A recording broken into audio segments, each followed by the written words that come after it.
to my tutorial for painting a Tyranid Hormagaunt. We will be painting this model primarily using the wash method. So as you can see, we've started with the model base coated in white.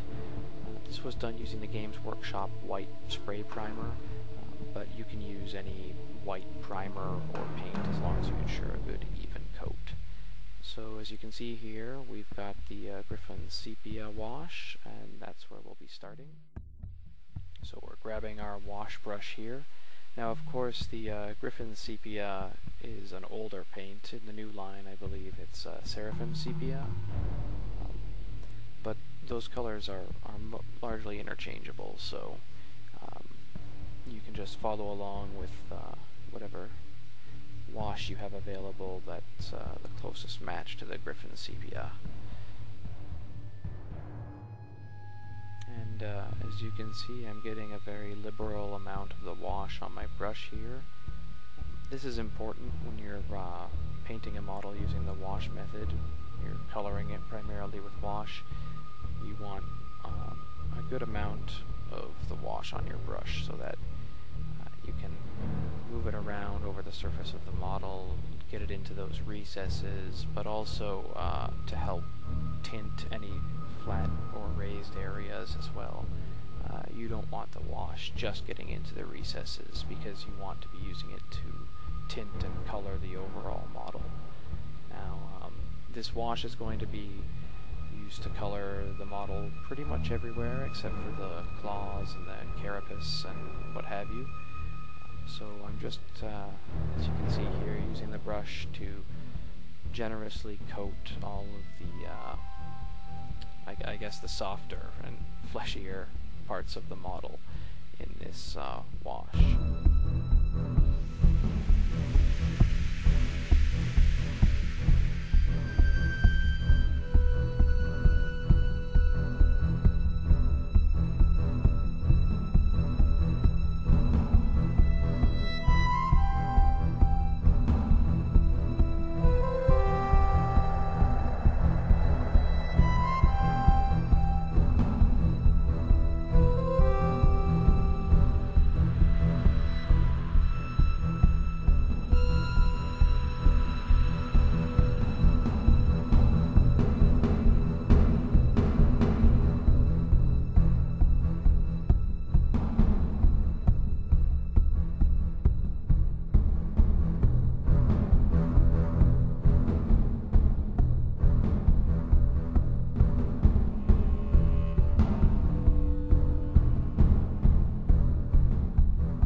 As you can see, we're pretty much done here with the first step. We're just giving the model a good thorough inspection to make sure that the wash is nice and even. There isn't too much wash in one area or an inadequate amount of wash in another. And once that's done, we'll set it aside to dry and we'll move on to the next step. Now as you can see here, there's another model that I have prepped for the next stage, and it's always a good idea at this point to go over the model, and as you can see here, there are usually a couple of spots here and there that you've overlooked with the wash, or where the wash hasn't pooled properly. There might have been some bubbles in the wash that prevented the pigment from getting into all the recesses that you wanted, so it's a good idea to go over it, look for those areas, and then do a little bit of a touch-up with a lighter wash and a smaller brush just to make sure that you get a good even coating.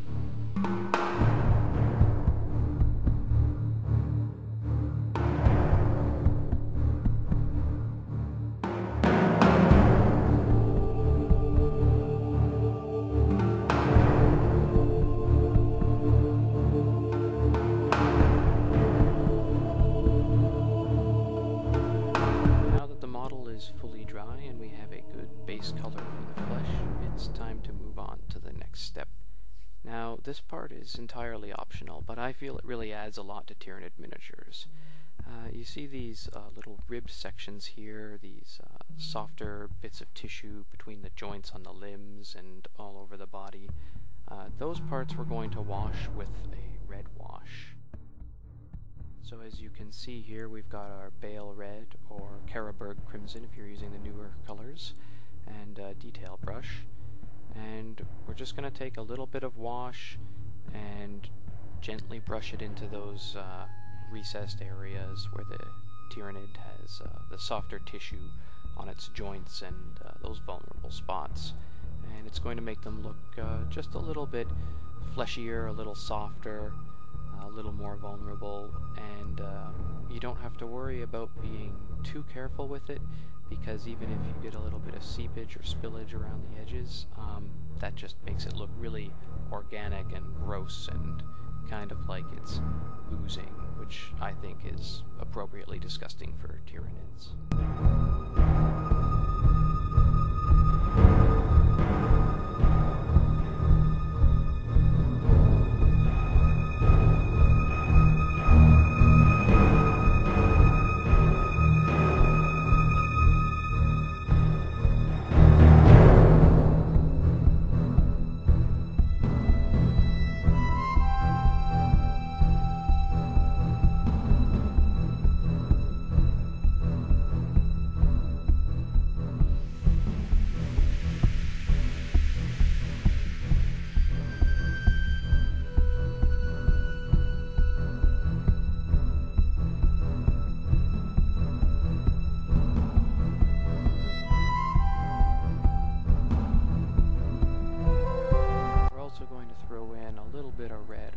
Jaws and mouth of the Tyranid model just makes it look suitably ghastly. So with that wash applied, we're going to be moving on to the next step. The red wash is still drying, but that's alright because we're not going to be going anywhere near it. We're going after the carapace of the model here. So what you need is good foundation paint. We're going to be using an off-white, which is important. We're going with Astronomican Gray. If you're using the newer Citadel paints, that would be Celestra Gray, but any sort of light gray or off-white color would work. You could also use Ceramite White, the new foundation paint from Games Workshop. Just something that's a little on the bright side, that has a high pigment count, that will help us give the carapace of the model a good base coat and cover up the staining from the initial wash on the model. So I'm just going to make sure that we water down our paint a bit, just enough to make it apply smoothly without making it too watery. And we're going to go over the carapace carefully here, just to make sure that we give it a nice even coat and again remove the staining from the first wash that we did.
that step out of the way now, it's actually time to do a bit of a touch-up.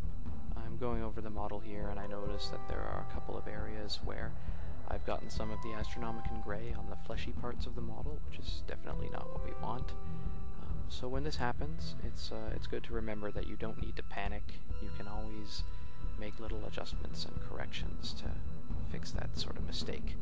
It's pretty easy to do most of the time, even on a model that you're painting by wash.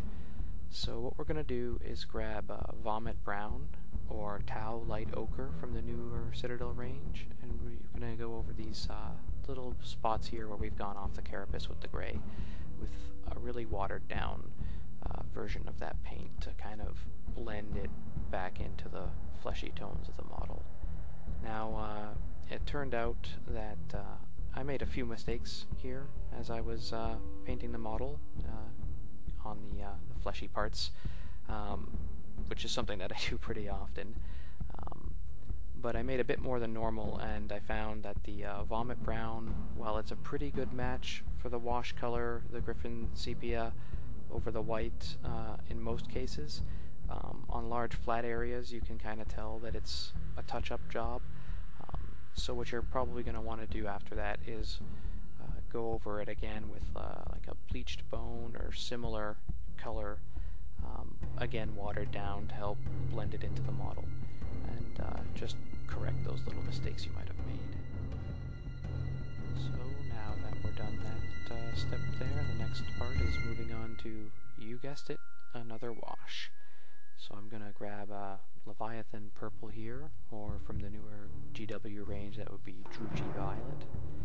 And we're going to give the carapace a pretty liberal coating using our standard brush. Now you just want to be careful that you don't get any of the purple, if you can avoid it, on any of the fleshy parts of the model. It is possible to touch up when you do, but it's a little bit trickier getting a dark color on a light and then trying to remove it after the fact.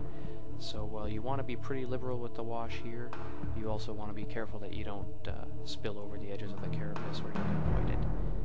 You just want to make sure that you get a nice overall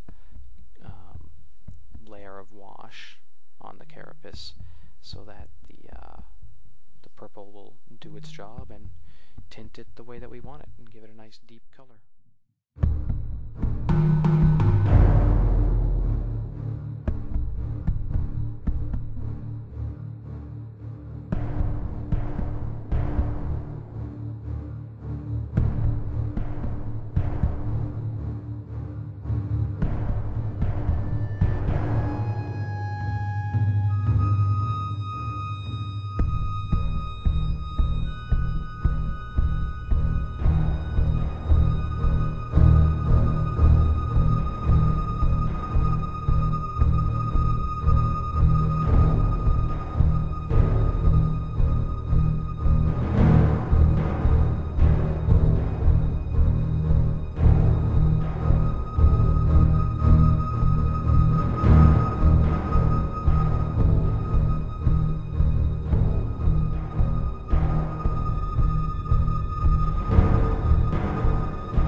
Choices behind the coloration and the paint scheme that I'm using for this particular model and for my Tyranid army as a whole.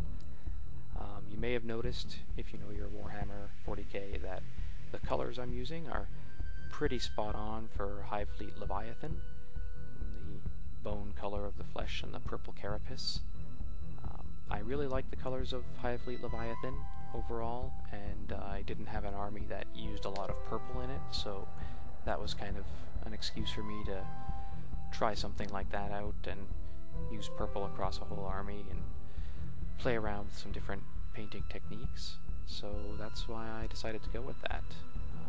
The only thing is that with the actual official colors for Hive Fleet Leviathan, I wasn't really fond of the Weapon Morph or Weapon Symbiote colors, which I believe are red on Hive Fleet Leviathan.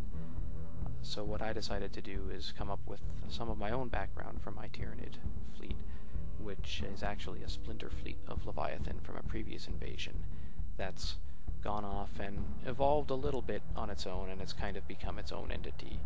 So it's a smaller Hive fleet that's descended from Leviathan, and it's called Hive Fleet Capricorn, staying in line with the naming conventions used by the other Hive fleets that Games Workshop has come up with in the past. Now you can see after the wash is dried that the purple isn't quite as deep a color as I would have liked. You can stop here if you want, but I think I should have gone over it with a wash that was a bit heavier. So what I'm going to do here is just go over it with a second layer of wash to deepen the color and darken the tone of the model. We're just basically following the last step all over again. While we're doing this, it's good to remember that the technique is really the key takeaway from this tutorial here. You can use this method of painting with another color other than purple. You could use green for the carapace or what have you. You don't have to do a bone colored wash for the body. You can really go wild and try and find whatever color combination it is that works best for you. This is just what I'm doing for my own Tyranid army, and the techniques can be applied to all kinds of models with all kinds of colors.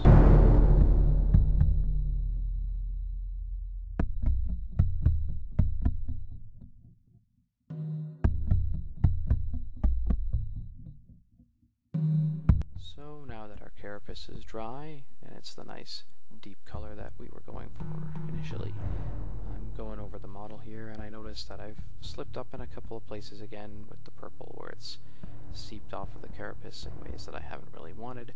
So it's time to do some quick touch-ups with the vomit brown once more and correct those little mistakes.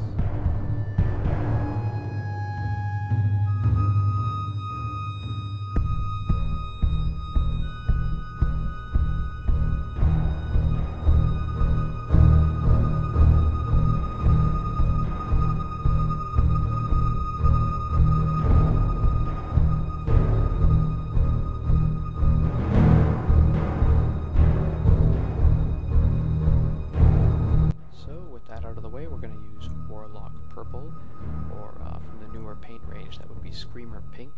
We're going to take our detail brush and we're going to be going over the edges of the carapace and doing some edge highlights.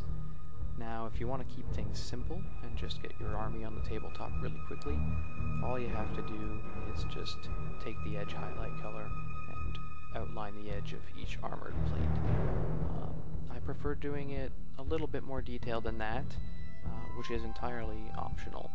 But I'm going to go over that technique and give you an idea of how that works. And it's called feathering, and what it is basically taking the very tip of the brush and using its shape, that tapered point, to make little arrow-like marks along the raised edge of each plate, and gently draw the brush away from the plate as you're highlighting along that raised edge towards the back of each plate to give the armored plates that really rough chitinous look that a lot of people really like with their Tyranids.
feathering technique that I mentioned.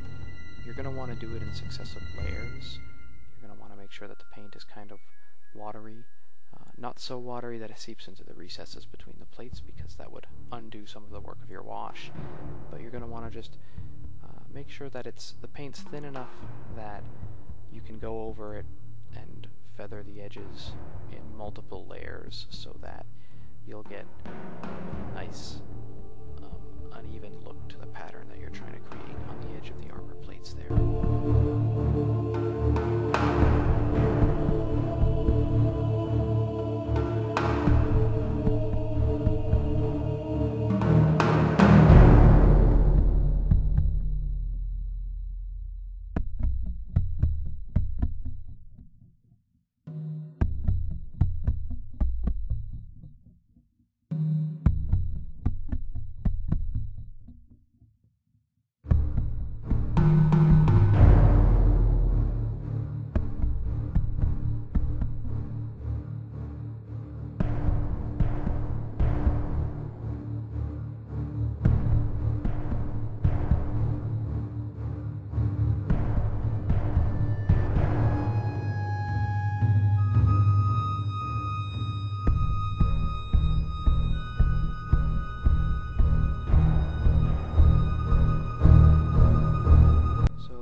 Inspection here after we've touched it up a little, corrected any minor mistakes we've made up to this point, and we're going to get ready to move on to the next step in highlighting the carapace, which is going to be highlighting the edges of the purple plates there with a pink color, and that's going to help bring out the highlights really well. So we're going with Emperor's Children, which is one of the newer Citadel colors, you'll notice, because there isn't really a good pink in the old range that's suitable for this. So I've got my fine detail brush here. This is a highlight stage that I didn't add to my Tyranids until the new paint line came out, because there wasn't really any satisfactory paint in the old range, and well, to be honest, I'm pretty lazy when it comes to mixing paints. So here we go. We're going to be highlighting the edge of the carapace with Emperor's Children, pretty much the same way that we were highlighting it with the lighter purple color before. We're just being careful now to just get the very edges of the armor plates. We don't want to completely override the first stage of highlighting. We want this highlight to be a little thinner, a little smaller, and we're going to be really careful to make sure that the first layer of highlighting still shows through a little underneath this layer.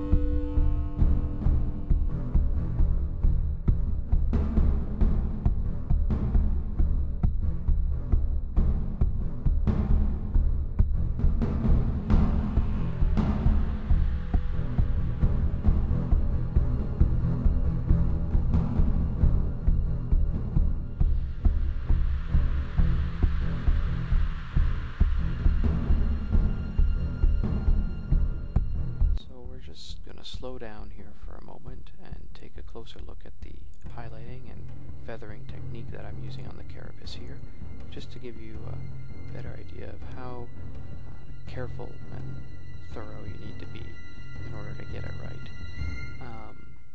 What's important to keep in mind is that I'm working with the paint, while it's thinned down a bit by water, not so watery again as to get into the recesses like a wash, but thin enough that you need to go over the edges in successive layers with the highlight.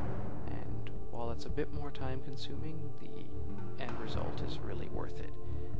It's going to make your highlights look much more natural and gradual, and it's going to make sure that they build up, because as you do more and more passes with that thin coat of paint, you're going to build up the highlights brighter and brighter, and that allows you to kind of control the direction of the lighting on your model and where the highlights are sharpest. And it also helps the feather effect on the carapace look more graduated and a little just more subtle and realistic.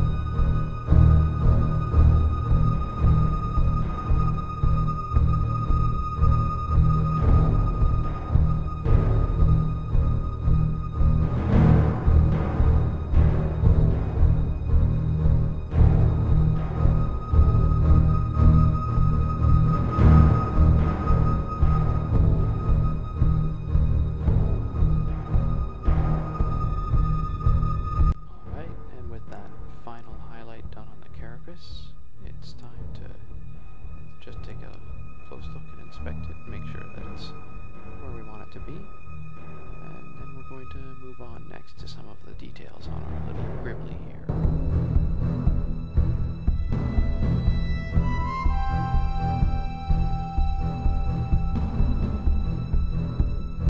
Alright, so moving on to the details, we're going to start with the scything talons and the hooves and other little spiky details on our Hormagaunt here. And we're going to be using Adeptus Battle Grey or Mechanicus Standard Grey. As I said before, I don't really like the red weapons and weapon symbiotes of Hive Fleet Leviathan. I prefer to make my Tyranids look a bit more natural, if that makes any sense. A bit more like a living creature, so their claws and talons and what have you, I prefer a dark kind of gray. So we're just going to be using our paint here to give all of the spiky bits, anything like a talon or a claw or a sharp growth, is going to be given a base coat of this dark gray color.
And get to work on some really tiny details here.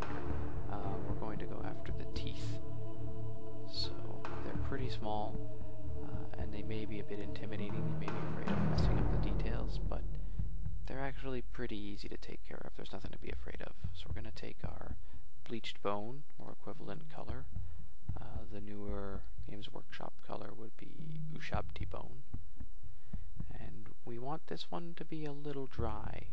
We still want the paint to flow easily off of the brush, but we don't quite want to get it dry on our brush as if we're going to dry brush, but we want it to be wet enough that it applies easily, but dry enough that it only applies to raised areas. And we're going to just lightly, carefully pick out each individual tooth on the model.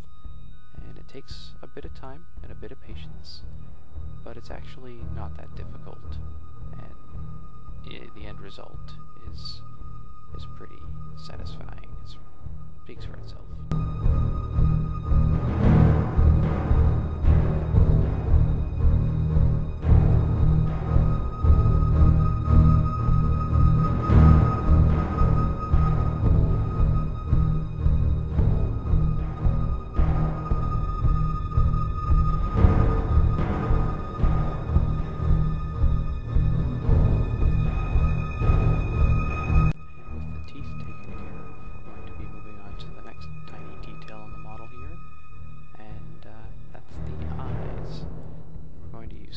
Black for those.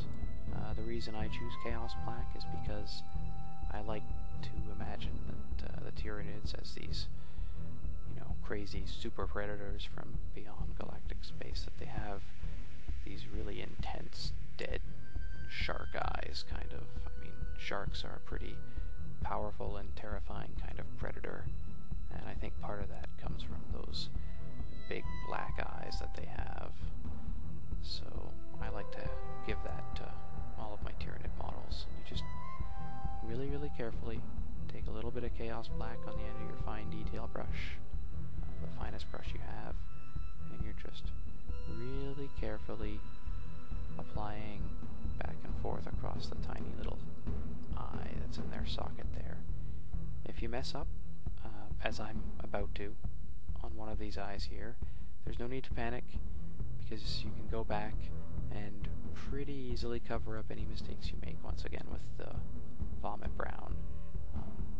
That works especially well on small areas like this, where you're not painting the vomit brown over a large area, so the touch-up will be a lot less apparent. So if you mess up on the eyes, it's actually pretty easy to recover from that. It just takes a bit of time and a bit of patience.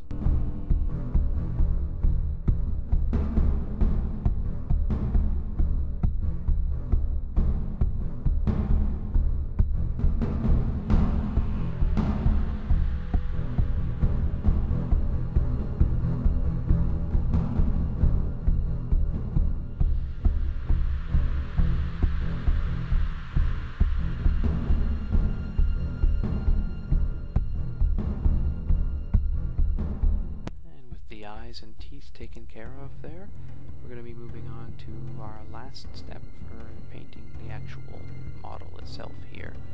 And what I'm going to do is just apply a black wash to the talons and hooves and spikes all over this guy. It'll bring the color down, darken it a bit, make the spikes and claws look a bit more natural, and it adds a bit of quick and easy shading.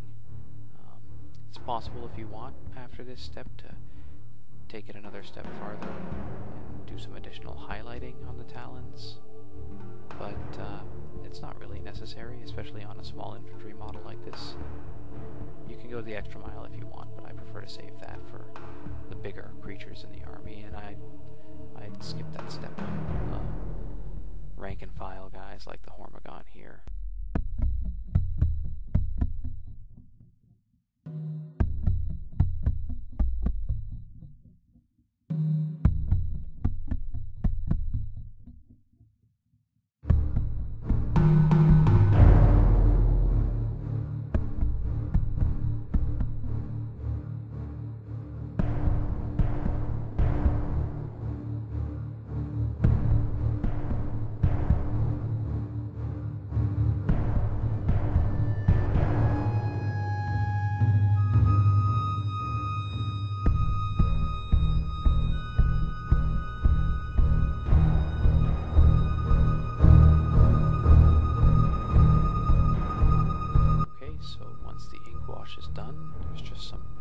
Touch-ups that remain to correct any little errors or mistakes you might have made along the way.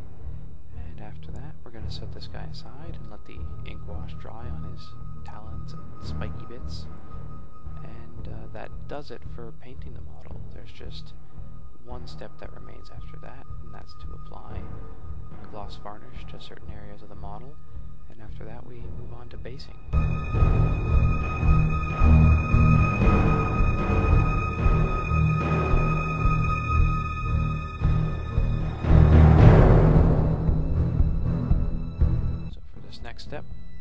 this last step, we're breaking out the gloss varnish.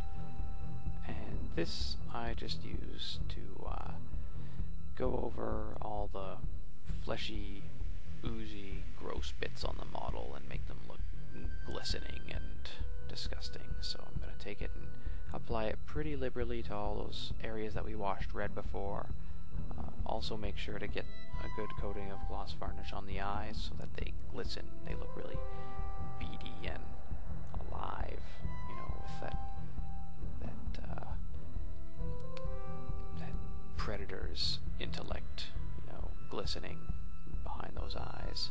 So we'll get it on all the joints and all the oozy bits, and that will be the final touch for the model itself, and we'll move on to basing after that.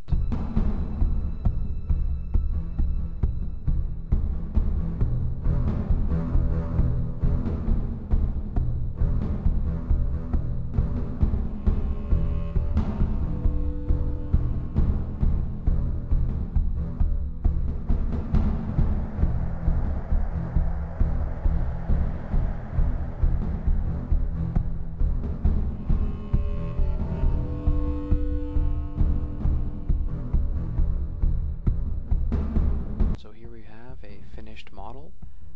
For the base, all I've done is paint it with a layer of vomit brown, then use the Citadel texture paint, Lustrian Undergrowth, and once that's dry, I dry brush it with under Hive Ash and apply a bit of static grass, and there we have our Tyranid Hormagaunt.